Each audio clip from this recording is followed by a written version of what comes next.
So, my second episode of this podcast, I spoke to photographer Bram J. And when I asked him for kind of his sources of inspiration, other photographers he looks up to or studies the work of, he brought up your name as someone that's really kind of mentored him and helped him out in his growth and his journey in this industry.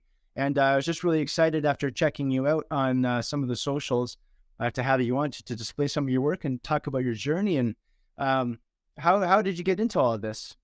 Yeah, I appreciate Bram. Just to start, Bram is wonderful. He's absolutely selling himself short. He was more than fine on his own, and we developed a friendship through some photography questions. But yeah, how I got started, it was interesting. Um, in my early 20s, late teens, early 20s, I had started doing some videos back in the mid 90s, I want to say. And it was basically like filming with, this was all pre-digital, um, filming with, high 8, Super 8, and then editing with 2 VCRs, very low budget, very just sort of, um, low budget would be the best way to describe it.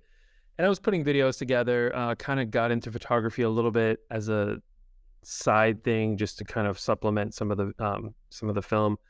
And fast forward, I put it down, went to college, got a real job. And then we wound up going on a backpacking trip through Europe in about 2007-ish. And I had been teaching at that point and had the summer off, and was basically like, oh, I'm going to, go through Europe for the summer. I'll need a camera and little point and shoot. Didn't really think too much of it. Came home with a few thousand photos, started going through them, and was kind of like, oh, I really enjoyed that. It sparked something that had been sort of latent, I guess, or hibernating in me. Was going to school for my master's at the time, and a friend of mine had brought in his one of his DSLRs, and he was just sort of taking pictures, and I was like, oh, let me see that.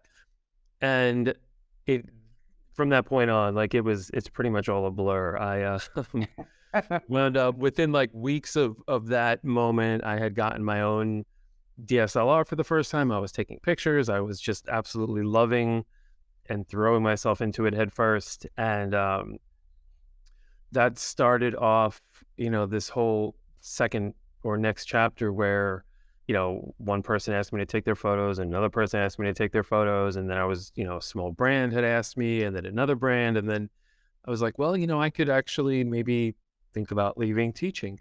And I said, well, let me try it for a year and see what happens. And I left teaching in 2014. And then if I thought it had been a blur before that, it was a blur after that. It was, I moved to Los Angeles, started putting myself out there as a freelance photographer.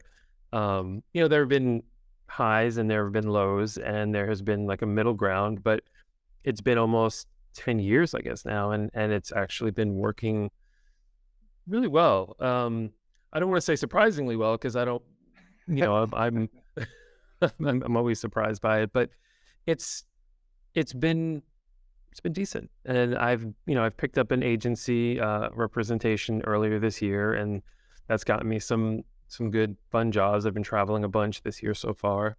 And it's one of those things where when you stop to take a breath, you're kind of like, oh, okay.